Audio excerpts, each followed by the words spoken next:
Yeah, all is set. Did you receive any request for summary with AI companion?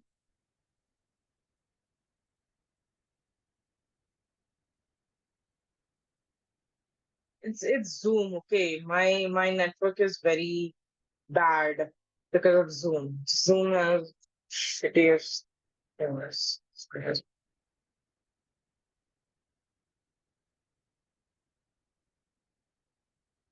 You're the admin, right?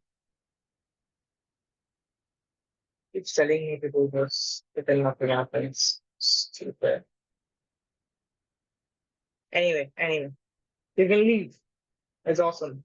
I will do this.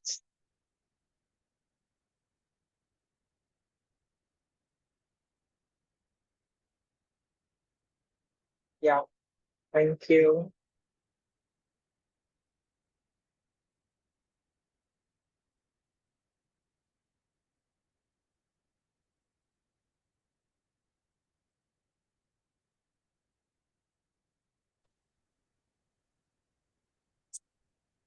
Hi, Archil. Can you hear me? Hi, Hi. how do you pronounce your name? Yeah, my name is Sayantani. Shine. Nice, nice name. Yeah, thank you. I'm pronouncing your name right. Right. Yeah, it's It Achal. is Yeah. Archil. Yeah, Archil. Okay, cool. Okay, so we will get started with today's meeting once I've set up my screen. Okay. Um, do you want me to brief you a little bit about why we are doing this interview, or you already have a basic idea of is it? Yeah, I think I have a basic idea about it. Uh-huh. Uh-huh. Cool. Okay. So I'm Shantini. I am the managing director or whatever, I guess, founder of Startup Advisors. And we have reached out to similar people like you. And just a FYI that we will start posting these interviews once we have like three under our belt already. Okay. So that there's no break in our posting. Okay. Just wanted to inform that you're giving the interview today, you might expect it to come in a few days. So just wanted to inform you Yeah. about that. Okay. Okay. So I'll start by asking you, can you give me a little bit of description about yourself? Um, what do you do? Just anything about yourself you want to say. Yeah, so my name is Achal Agarwal and I am an advocate by profession. So before jumping on to this particular career, I did my economics honors from Delhi University Mm-hmm. itself. So legal or law career is something which was from the beginning of in my mind to just to pursue Mm-hmm. it. So that's Mm-hmm. why I basically jumped to this legal career. So Okay. yeah, at present I am working with Accenture as its senior Mm-hmm. contract. So I have Mm-hmm. been working as a co-founder for an edtech startup. I have been Mm-hmm. working with a core litigation legal firm. Then I Mm-hmm. have an experience where I have worked as an in-house legal counsel. And Mm-hmm. as I have mentioned, at present I'm working with Accenture as a senior Mm-hmm. contract analyst. So yeah, Mm-hmm. it's quite transitioning period and phases for me. Yeah, yeah. So, okay, just like a sidetrack question. Like, if you always had like law in your mind, then why did you pursue economics in the first place? Yeah, so I think this is something which majorly people are interested to know about. So basically, not just hiding anything, but I always wanted to go in one of the law schools. So I Mm-hmm. also was one of the person who were preparing for so-called entrance exams and everything, CLAT. Mm-hmm.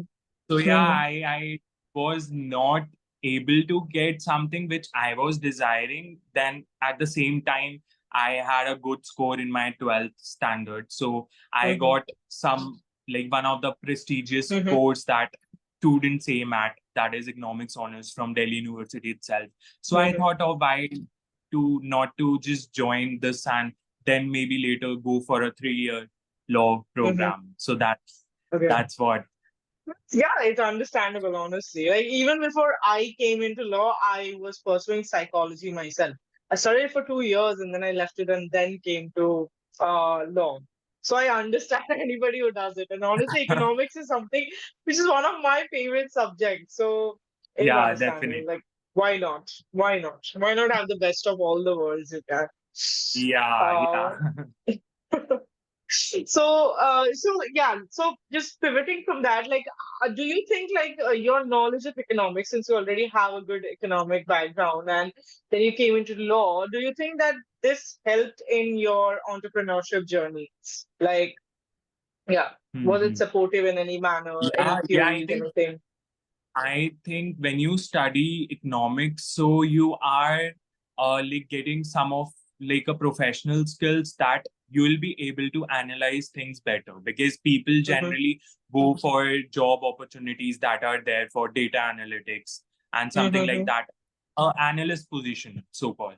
So I think that skill was developed when I basically did my economics honors, and that really helps you to analyze all the legal risk that you can bridge up the gap, and you mm-hmm. can analyze all the future aspects when you are coming into a contract with your clients. So yeah, I think everything helps in the end. Okay. So, so like taking the same path. So, like you have been a co-founder, right? So you have been a co-founder for EdTech startup, and if I'm not wrong, it was like I think it's the same company, like QCLI Web, and then it became QCLI Learnings Private Limited. It's the same company, right? Like two Yeah, sectors. right, Yeah. right. So if you have like dipped your toes into entrepreneurship, then why go back to jobs? Yeah, for So large company yeah, or any. so it's like when I started my journey as like an entrepreneur. So at that particular point of time, like if I talk about 2018, so at that was the same time when I started my legal career, when I entered into Mhm, my law school. So I used to see people are just getting into academics and just going mhm, through, and majority of the people are just having fun around. But at the mhm, same point of time, what amazed me was I had devoted my time being an entrepreneur, which basically helped me to, if I say to secure a job, I was the first person who got placed in my final year. So that is something which I think those 3 years from 2018 to 21, being an entrepreneur helped me to develop those skills where I can just showcase like all of my skills that are there, being a total fresher in the law background. But still, if you have done something like something exceptional during your law school, and you are devoting time where people were just going after the internships like for the name, mhm, or maybe for mhm, some people mhm, going for the like just to show in their CVs. But in the end, what matters is just like the skills. What skills are you developing out of, and what time have you devoted, and what are the skill set that you have gained out of that experience. So this is something, just to like a long story short, I didn't want it to be like sit and just to give myself into academics solely, but I wanted to gain experience, like how a corporate will look like. And definitely I like not just these particular experience, but I overall had rank one in my law school itself. So that was something I was able to balance out both the things mhm, simultaneously. mhm. So entrepreneurship was a skill building journey for you, if I'm not wrong. So Yeah, that you took definitely. that path only for skill building. Okay. So now that you are like working for an MNC, and I feel like you can go in a much upward trajectory if you continue following this career path. So do you ever hope or feel like, okay, maybe I can come back into entrepreneurship, or is it there always in the back of your mind? Like, was it not daunting enough for you to stay in it, or like? Yeah, I think it's quite difficult when you for 3 years are hiring people, and there are a Mhm, lot of people, like more than 500 people working under you, under your guidance and everything. And at the mhm, same time, or after the same time, you are working under someone, you have mhm, to think that. So mhm, it was quite difficult in the beginning, but this is what it is. Like you have to learn mhm, everything when you are jumping into an MNC. You have to learn the corporate industry sector, like how mhm, it works, how you have to be so much calm, So I think this helps because I have been to that particular position where I was the one who was hiring people. I was the one who was leading people. So I can just understand why at present if my TL or if my manager is saying something, so I can just probably understand it in a better manner. Mm-hmm. Okay, this is something Mm-hmm. which I understand and I'll follow it as is. So yeah, I Mm-hmm. think probably not at present, but yeah, we usually take seminars, webinars where just on my weekends we are helping people to just have the practical experience and exposure, which they Mm-hmm. won't get anywhere on the internet. So I Mm-hmm. think that is something which I can relate being an entrepreneur. So yeah. Okay, so so you stated like one thing that you realized, like something that you've carried forward from your entrepreneurship to into your corporate job, right? So what are few other things that you think that somebody who dips their toes into entrepreneurship can carry forward into the corporate world? Because I'm sure there are a lot of people who are like, okay, let me do something in college, be a part of the startup, or maybe start something new, and then they go back to the corporate world, or I don't know, work under a senior, read litigation or anything. What are these few skills that you feel like are very important that you can gain only through entrepreneurship, but will be very helpful in the corporate?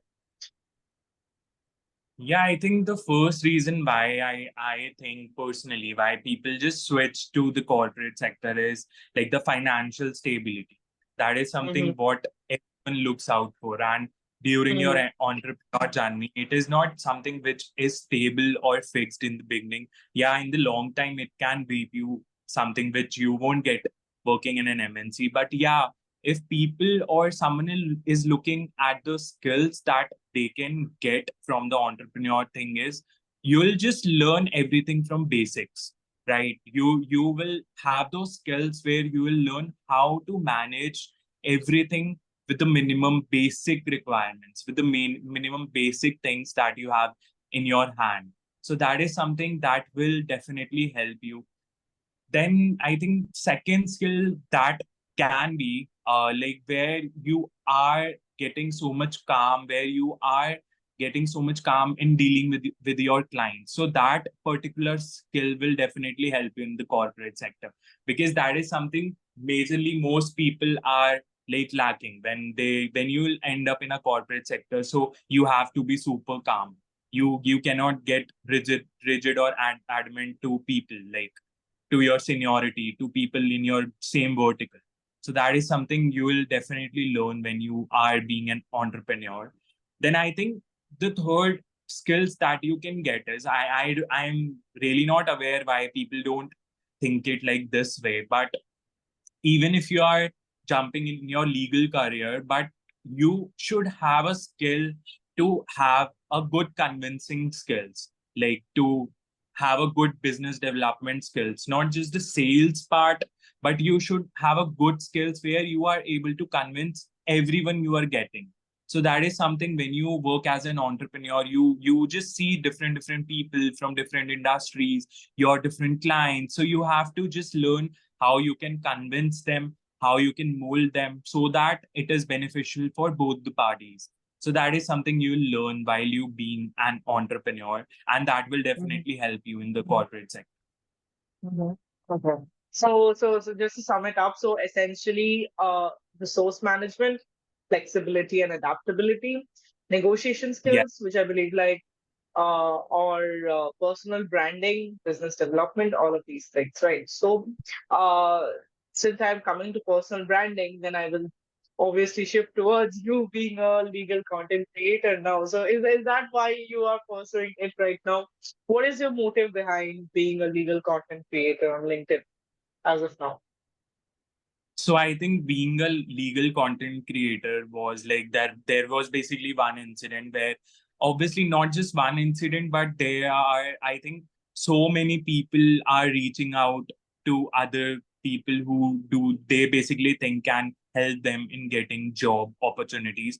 And I see it's very sad where you see people are charging so much hefty amount from these people, but in the end, the return which they are getting is nothing. It's like even Mm-hmm. if people are paying 50,000, 1 lakh, so at least just give them something that is equivalent to at least 60 to 70% of what they are paying to you. But that is something which is sadly missing. And like one of those incident where one of the person just came to me and they asked for help, and the second question she asked was, will you just, how much will you charge to guide me through the legal career? So I was really shocked, because it's like nobody is there to even guide or to tell you the appropriate path to follow once you graduate Without your the legal money, career. you know, Yeah, without the money, nobody will even open their mouth. Yeah, yeah. so So it was. Yeah, I know, right? exactly.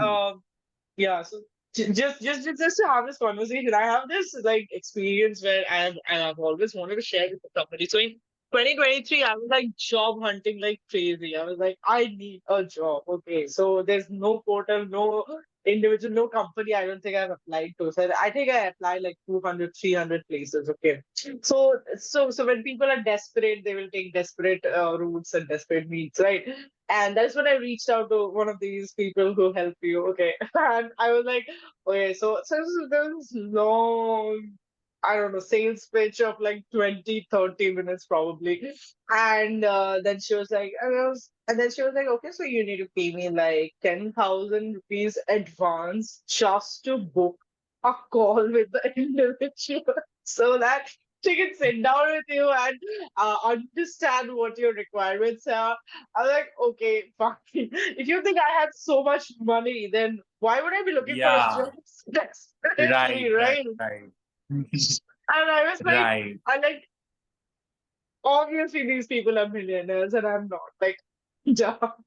But you're charging 10,000 rupees for it. Like even now that I have a startup, consultations are always free. Like I swear, like why would I be charging you for doing nothing, honestly? Like consulting is or like even talking to somebody shouldn't be chargeable, right? Like you can't take away the core skills of me. Advice and information is always available out there. So yeah, it's a Yeah, crazy I think world, I swear. that is the same reason, because what we can feel is we were also in the same position, right? Yeah, So I exactly, just right. look out in the same manner and the same scenario. Like I was also at that particular point of time at that situation, and nobody was there to help me out, right? So that is something which motivates me to create those content, and I Huh. always mention it in my post. Like I am there, you have me, I am available, so you can just Yeah, connect with me. It's free of cost, and I'll be just more than happy to help you to have your like the yeah. correct path. I know, right? Yeah.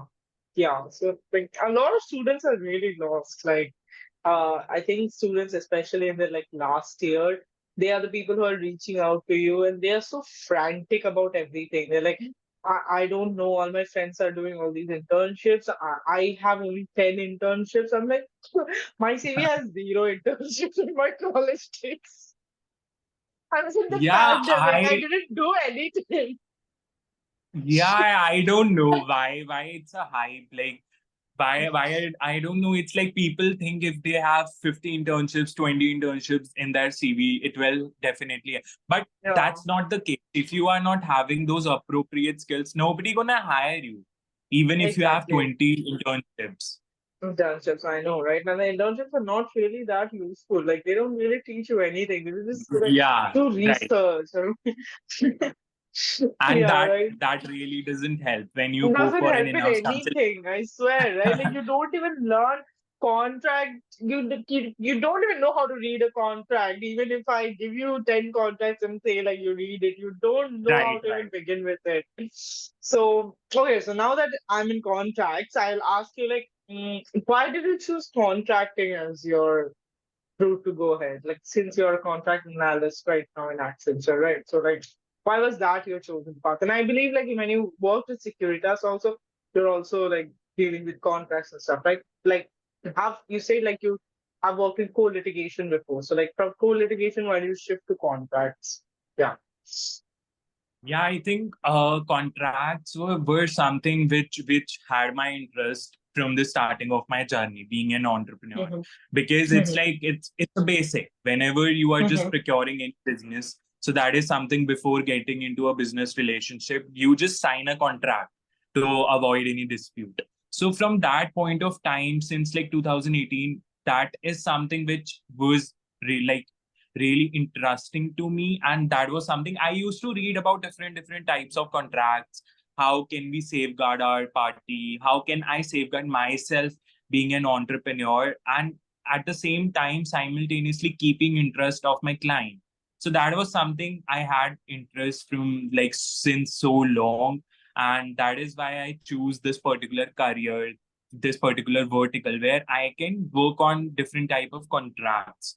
So that is something which interests me. And like I think 99% of the companies, you can name any of the company, and even if they are procuring anything, they are getting into a contract. So that is something which you need to have, you ought to have as a basic skills about any of the contract type. So yeah, that's the reason. Mhm. Okay, cool. So I see that like under your skills, negotiation is like the top skill that is there, which has been applied across various companies. So I'm not going to ask you like how to get better at negotiation, but I will ask you to share interesting experience you've had in negotiation in any of the places that you've worked with. And like what, Yeah, I like think I'll say some like interesting trick that somebody can apply or something like that, like insider information.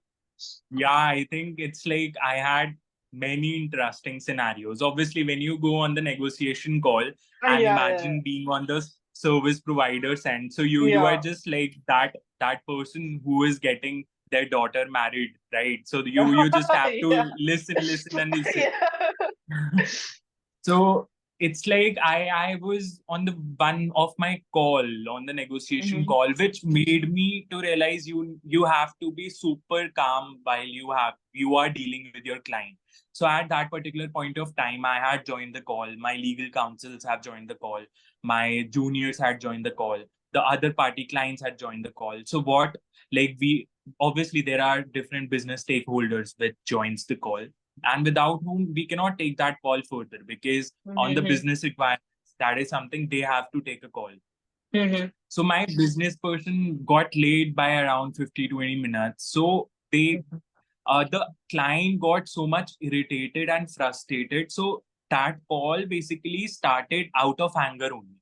So on each and every point, the client was being rigid, adamant, like he wasn't Uh-huh. listening. They were Hmm. barging out on us. And I don't know, out of there was no noise from our end, and we were sitting in the conference room having those calls. There were like Hmm. basically no, even there was pin drop silence. But then randomly the client asked me like, Achal, where do you work? I said, obviously I work at this place. So he said, there is a lot of voice that is coming from you. Do you work at a soda bottle factory? So it was really embarrassing, and obviously I also got so much angry, like, oh, hey, I am representing a like a topmost company in my business industry vertical, and obviously you cannot speak like this. We have to maintain a professional decorum, but that is something you just have to take it calmly. And you have what Yeah. answer I had was like, let's just keep this call professional. So that is Hmm. something which everyone will understand who are working with a service provider. You have to be super calm with your client. You cannot just say anything to your client. Okay. So So, I think yeah. So I feel like that is like a soft skill, right? Like to be able to remain calm in high stress situations. So, for individuals like in life and in work general, how would you say that people can inculcate such skills in them to remain calm in high stressful situations? Because these things like can happen at any point of time, but how do you know like how you should be prepared for it? Essentially, I would say, yeah. I think basically two skills are like the topmost required skills whenever you go on a negotiation call. First of all, people should avoid to make any concessions that is like too early, because then you don't have any alternate to give it to your client, and you Mm-hmm. cannot just like basically go back to what you have just stated, right? So Mm-hmm. people can just avoid making those concessions little early, like they can keep their alternates with them, so that if client is not agreeing to X point, they can give an Y alternate, right? But if in the beginning itself they give all the options and alternates to the client, then obviously you don't have any ground to justify or to negotiate on. And I think the second skill that is important, or that I think people should follow, is like allowing their emotions to basically override the reasons. People should not go with it. You don't have to think in an emotional way while you go on a negotiation call, but you need to have a proper reasoning and justification about everything. You should be all well prepared while you go for a negotiation call. You just don't have time to speak to your client like, okay, give me 10 minutes, I'm just going through this particular open pointers. So just be well prepared. If there are necessary approvals, internal approvals, just take them before the call itself. Just pen down everything, all the alternates you have, and take those approvals beforehand itself, so that you are not just lining up negotiations call one after the other, and you are able to negotiate the same agreement in one call itself. Yeah. Yeah. I'm taking those pointers myself. Yeah, I think I'm that gonna that read them, really. obviously.